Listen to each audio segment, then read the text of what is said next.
¿Cómo está? Un gusto saludarle, gracias por compartir con nosotros esta entrevista a fondo. Hoy con un científico, un profesor de física teórica que tuve la oportunidad de conocer y con quien compartí durante el 5º Congreso del Futuro que se realizó aquí en Valparaíso. Vamos a hablar de este tema que es tan importante, vamos a hablar de la ciencia en nuestra región, vamos a hablar de la ciencia en nuestro país y también de otras situaciones que se van dando, dudas que se van planteando y que son sin duda una entrevista y una conversación entretenida para estos días de verano. ¿Cómo está, doctor Patricio Vargas? Gusto de saludarle. Buenos días, Bernardo. Muchas gracias por invitarme. Bueno, doctor, primero que todo, el 5º Congreso Futuro se realizó en Chile, tuvo quizás como una de las principales características descentralizarlo porque se realizó en otras ciudades, entre ellas en Valparaíso. Y usted fue parte importante, y eso hay que destacarlo porque además usted trabaja en la Universidad Santa María, que es una universidad regional, y usted como parte de esta región también nos representó en una mesa redonda muy interesante que hubo sobre ciencia y desarrollo. ¿Qué dejó este 5º Congreso del Futuro?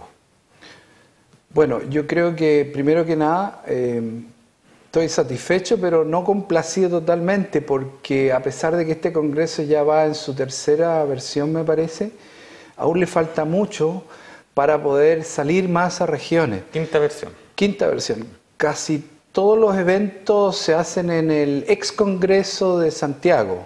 Esto está organizado por la Comisión Desafíos del Futuro que dirigen políticos, senadores en este caso, y que convocan a toda la gama científica. Y este año particularmente se sacó a regiones al menos en unos días o un par de días, desde Antofagasta a Punta Arenas, incluso con visitas a la Antártida. Y aquí en la 5ª región se realizó una mesa redonda muy interesante respecto al rol de la ciencia con la sociedad, cómo acercar la ciencia a la sociedad. Muy satisfecho porque el Salón de Honor del Congreso Nacional, donde usualmente se debaten temas bastante políticos, se llenó de gente. Un día de verano, con calor, el Salón de Honor se llenó de gente. No sé qué capacidad tiene, pero del orden de 500, 600 personas fácilmente. Ahora, desde este punto de vista, ¿qué gana Chile con este tipo de encuentros? Bueno, lo que gana justamente tiene que ver con la ciencia en la sociedad. La sociedad tiene poca conciencia científica. Usualmente los temas científicos no son noticias, no son importantes, porque la noticia es otra cosa. Y el hecho de que un país tenga científicos lo hace desarrollarse. Y por eso es la importancia de acercar la ciencia a la sociedad, especialmente a los niños. Claro, porque fue uno de los temas que se trató. Y recuerdo que dentro de la intervención usted sacó uno de los mayores aplausos. Fue prácticamente ovación, como se dice en algunos otros ámbitos, cuando habló de esta relación de cómo acercar justamente la ciencia a los niños. Exactamente. Exactamente. Los niños, como decía un colega, hasta los 6, 7 años son científicos por naturaleza. La curiosidad de los niños está siempre presente y después se apaga, se guía hacia otras formas de enseñanza. Entonces, a los niños hay que mantener el interés por la ciencia, hay que dejarlos que su curiosidad se desate y logren ellos ir por la senda de mezclar la ciencia con cualquier otra profesión. Y eso hay que hacerlo, es un llamado a la educación en Chile, básicamente. Ahora estamos en pleno proceso de reforma educacional. Usted también es profesor universitario. Y muchos han señalado de que la reforma, ¿no es cierto?, comenzó no por donde debía, que era la calidad, los currículum.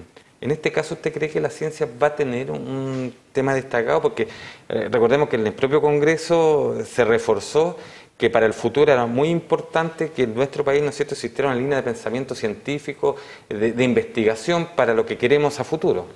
Bueno, ahí tenemos un gran problema, un gran dilema. ¿Qué es primero? ¿Qué es primero? ¿El huevo o la gallina? ¿O qué hago primero? ¿Hago caminos o le doy salud a la población? ¿Qué priorizo? Entonces, en este momento, al parecer, es prioritario darle la educación actual a gente que no tiene los medios económicos, financieros, para solventar una carrera tal como es hasta ahora en una universidad. Siendo meritorios, no tienen el dinero suficiente de sus familias para pagar la educación. Pero la gran tarea que viene es reformar todos los formatos de las carreras y darle una alta calidad, donde la ciencia o la generación de conocimiento es parte vital de la misión de las universidades. Cuando se habla de ciencia, inmediatamente se piensa de lo intelectual, ¿no es verdad? Ahora, ¿el currículum chileno debería ser más intelectual o más creativo? ¿De cuál de estas dos áreas va la mano la ciencia? Yo creo que es un equilibrio virtuoso entre las dos cosas. Las ciencias más duras, como la matemática, por ejemplo, claro, se basan el lenguaje en la matemática, es un pensamiento estructurado, lógicamente ordenado. Por eso se avanza muy lento en la ciencia, pero todo lo que se avanza es un ladrillo sólido. Y cuando hay nuevos descubrimientos, no echan por tierra lo que se ha avanzado, sino que se da cuenta uno de que lo que hizo antes es una aproximación a la realidad. Pero la ciencia tiene mucho de creatividad, mucho de emocionalidad. La ciencia es una cosa virtuosa entre la emoción, la creación y la cosa racional que aterriza en números, en fórmulas, lo que uno piensa y crea con el pensamiento. Y esas tincás que le dan a uno, esos chispazos de repente que uno crea algo que no ha existido nunca, pero después tiene que formalizarlo en un lenguaje netamente técnico. Profesor, pero ¿cómo se logra acercar esto a las matemáticas? Porque tenemos claro de que uno de los ramos, ¿no es cierto?, más complicados y donde más fracaso, entre comillas, hay en la educación es en la matemática. O sea, en Chile hay muchas complicaciones con el tema de la matemática. Claro, existe una famosa prueba, la prueba PISA, donde Chile tiene malísimos resultados.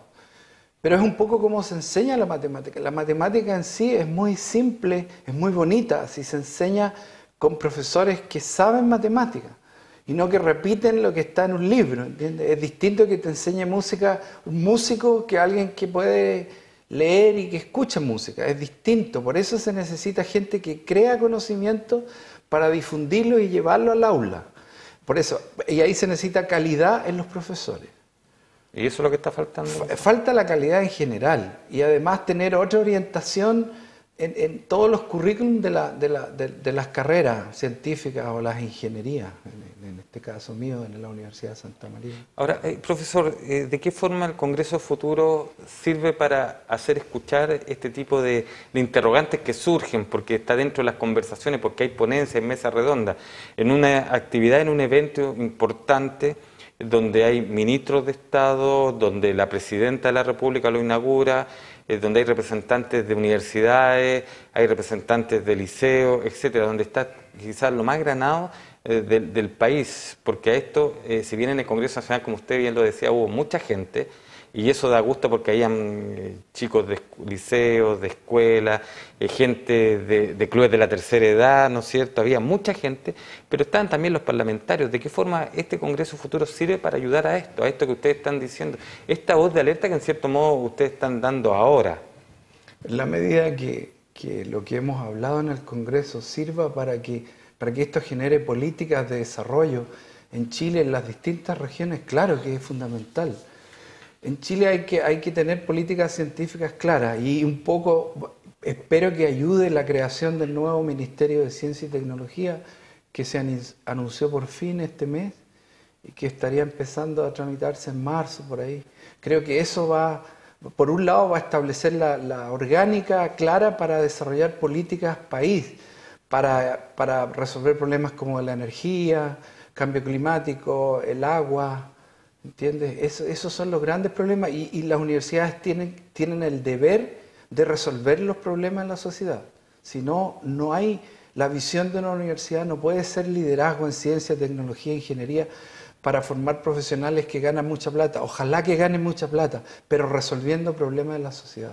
Quiero hacer una pregunta ya en lo personal, porque usted fue parte, reiteramos, en este 5º Congreso Futuro aquí en Valparaíso, de una mesa redonda con científicos, investigadores como usted, pero de alto nivel, nacional e internacional, igual que usted. Por ejemplo, para no equivocarme, el astrofísico alemán del Instituto Max Planck, Thomas Henning, el Premio Nacional de Historia, Eduardo Cavieres, el doctor en neurociencia, Adrián Palacio. ¿Qué se siente, profesor, ser parte de este grupo y estar ahí, estar en la avanzada del pensamiento científico en nuestro país? Porque eso es, el quinto Congreso, ¿no es cierto?, Futuro, permitió estar en la avanzada del pensamiento científico en nuestro país. Bueno, se siente uno que está en un equipo y que no está solo en Chile luchando por hacer que la ciencia sea prioritaria para hacer tecnología y desarrollar nuestro país.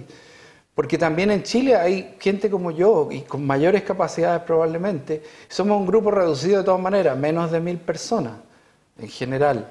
pero en otros países son nuestros colegas, con ellos trabajamos, viajamos y tenemos muchas relaciones muy cercanas, prácticamente al día a día a través de la Internet. Y da la impresión de que se les reconoce más en el extranjero, lo que siempre pasa en nuestro Chile, ¿no es cierto?, que lo que se reconoce acá. Por ejemplo, en el caso suyo personal, usted trabaja acá en la Universidad de Santa María, a lo largo de todo el país desarrolla una serie de proyectos, y yo creo que muy poca gente sabe que usted está realizando este trabajo, de no ser el grupo, ¿no es cierto?, que se dedica específicamente a la ciencia. Bueno, mientras los amigos, la familia y los colegas de la universidad y las agencias de Chile como CONICYT y el grupo de la Comisión de Desafíos del Futuro aún no lo reconozcan, basta. La vida también es mucho más que la profesión de uno, pero es parte del sistema de vida que uno tiene. Ser científico, uno no es de 8 a 6 de la tarde. Ser científico uno es todo el día. Y todo el año. Todo el año. 365 días, 24/7, como se señalaba, sí, claro. Se señalaba por Porque ahí. las ideas creativas, como usted mencionaba, surgen a veces en la ducha o paseando en bote.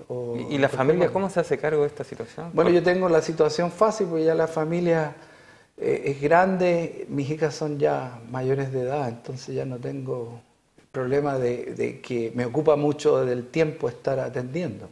Así que tengo libertad de tiempo y eso es valiosísimo. Y dentro de esta misma experiencia que usted ha adquirido con sus años, ¿no es cierto?, en esta materia, yo creo que cuando sus hijas le preguntan, y lo que pasa con muchos niños, el porqué de esto, el porqué de esto otro, tenían una respuesta a lo mejor creativa, una respuesta diferente. Claro, pero las hijas son las más críticas de uno. Ya está hablando de los átomos, papá, y de la nanociencia, y del bosón de Higgs, y del universo, ya no, son como que tienen un poco de vergüenza o un orgullo oculto por esas cosas porque no es normal, digamos, los papás de sus compañeras eran empresarios o empleados, entonces es difícil, somos un poco bichos raros dentro de la sociedad, pero yo trato de ser normal, ¿no? No, se nota, porque conversar con usted, la verdad, es bastante interesante y entretenido, porque se tiene muchas veces, ¿no es cierto?, los chilenos nos preocupamos tildando a la gente, las vamos colocando dentro de algunos marcos, y cuando se habla de científicos, se habla de investigadores, se piensa que poco menos son gente que están metidos en sí mismos y que no comparten sus conocimientos. Lo cual es a veces un poco cierto. En general los científicos somos un poco introvertidos, no tenemos las habilidades blandas de la retórica, no andamos, entre comillas, vendiendo la pomada, porque tenemos un mundo propio que nos entienden nuestros pares y como la ciencia llena tanto, uno se entretiene y puede vivir ahí. La idea no es quedarse encerrado en la burbuja, sino salir hacia la sociedad, hacer algo que valga la pena, que la sociedad reconozca que es importante la ciencia porque le resuelve algún tipo de problema.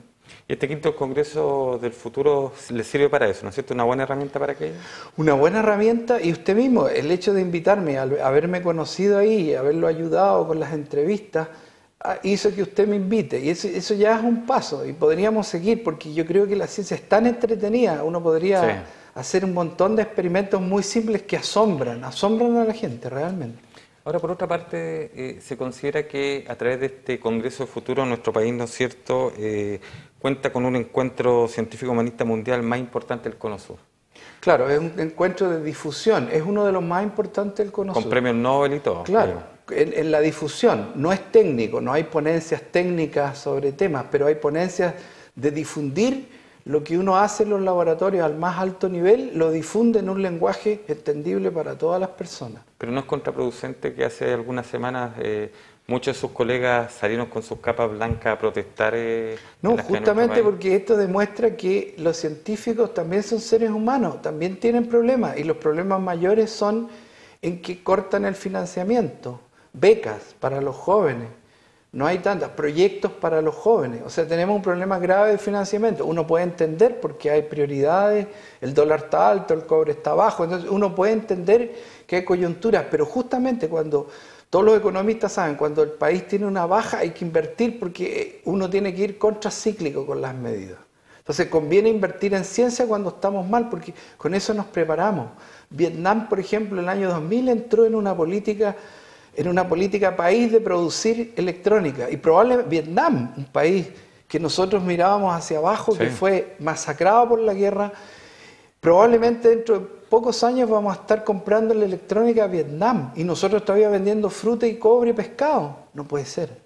Necesitamos una política país para darle valor a nuestros productos. Y lo que pasa hoy día con el cobre, por ejemplo. Ha bajado el precio del cobre y nos hemos dado cuenta y vuelve a surgir, ¿no es cierto? La misma pregunta de siempre, ¿por qué somos solamente productores y no estamos...? Yo le puedo dar una respuesta simple que no tenemos manufactura. Lo va a hacer reír, pero cuando el cobre tiene un precio muy alto, los productores y la gente dicen, ¿para qué vamos a invertir en conocimiento en el cobre si está tan bueno el precio? Y cuando el precio está malo, no tenemos plata para invertir. Entonces nunca invertimos en ponerle valor agregado al cobre. Pero eso ocurre generalmente en toda la actividad acá en Chile. El litio, por ejemplo, nos hemos hecho mucho, claro. Y el litio podría ser una fuente de riqueza tan importante como el es un metal cobre. Muy interesante, muy simple en su estructura atómica, en su estructura como materia, y sirve para muchas cosas, desde la medicina a las baterías. El litio es un elemento muy interesante, uno le puede sacar. Y lo lamentable, profesor, que en vez del tema tecnológico, el avance se conoce por otras circunstancias, ¿no es cierto? Por acusaciones, por temas legales, por dineros que se entregan. Entonces, ahí es donde se confunde un poco la situación. Sí. Yo espero que se puedan formular políticas a través de esta Comisión Desafíos del Futuro, que supongo que será absorbida por el futuro ministerio y donde se planteen claramente políticas claras con financiamiento para esas líneas, sin prohibir que los científicos puedan investigar cómo funciona la naturaleza, que eso es lo que nos interesa en último término, pero que también tenga, ojalá a mediano y corto plazo sería ideal, una incidencia en la tecnología y en la innovación. Por ejemplo, hablábamos que el GPS que usamos todos en los autos, en los celulares, todo, no hubiese sido posible sin la teoría de la relatividad de Albert Einstein.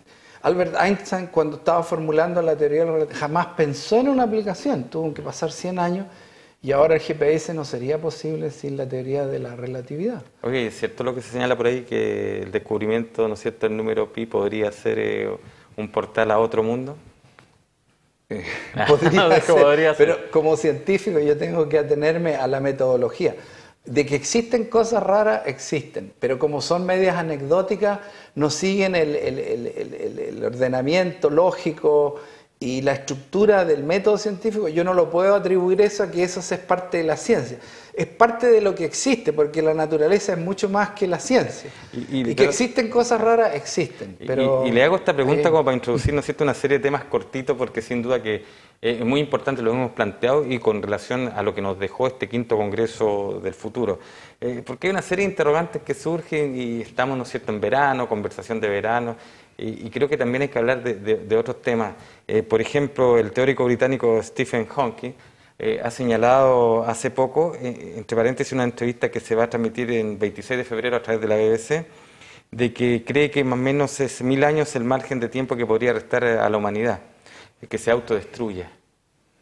Y ha causado harta polémica este tipo de circunstancias. ¿Qué le parece a usted? Estamos hablando de 1000 años, nos dice, oiga, 1000 años, pero cada vez el tiempo, no vamos a llegar nosotros allá, pero cada vez el tiempo va pasando más rápido. ¿Qué le parece? Bueno, 1000 años es un instante en el universo, sí. E incluso en tiempos geológicos.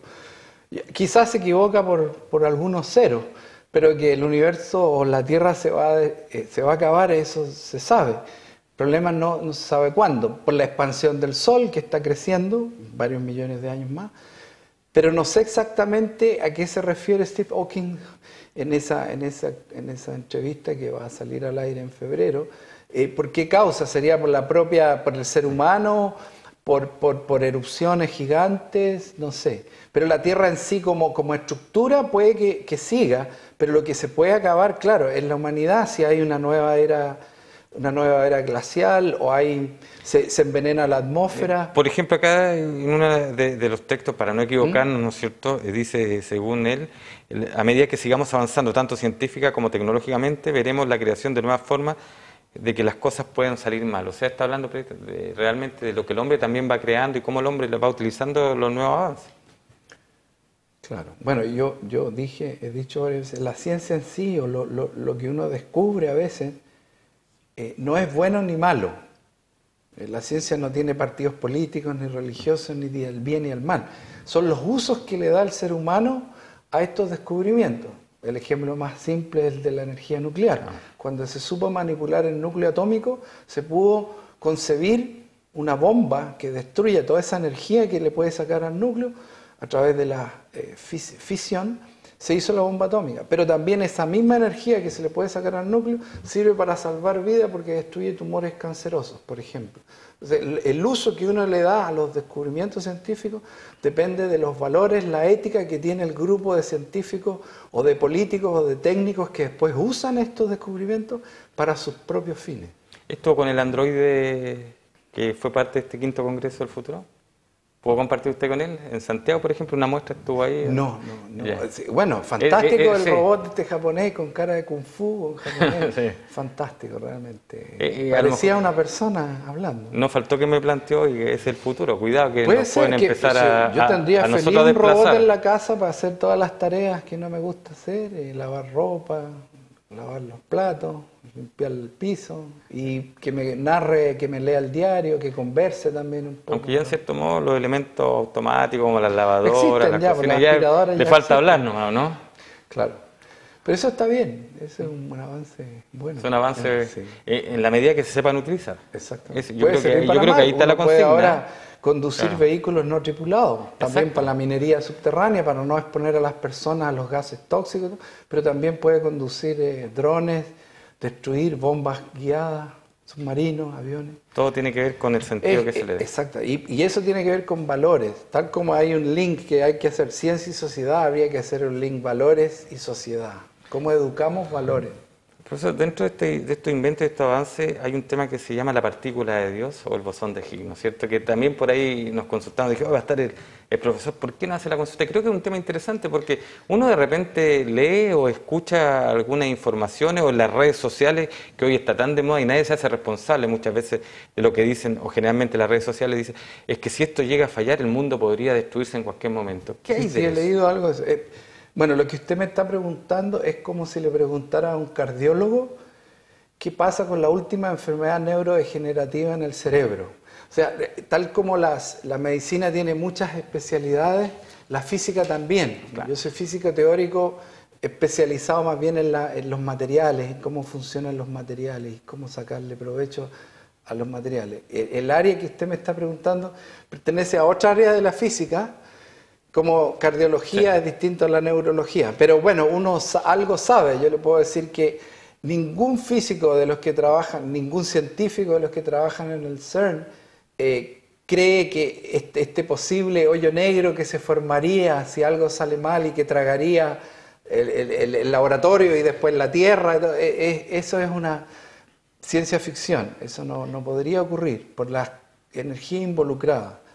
Aunque toda la materia se transformara en energía, de la que está involucrada en el proceso de colisión, donde aparece esta partícula bosón de Higgs, que es tan importante porque fue predicha por el señor Higgs, y que tendría que ver con la explicación de si existen multiuniversos, y podría explicar el origen de la masa, de la materia, y las teorías sobre el universo, y eso depende un poco de la energía que tiene este bosón de Higgs, que está dentro de la incerteza, en el límite entre las dos teorías.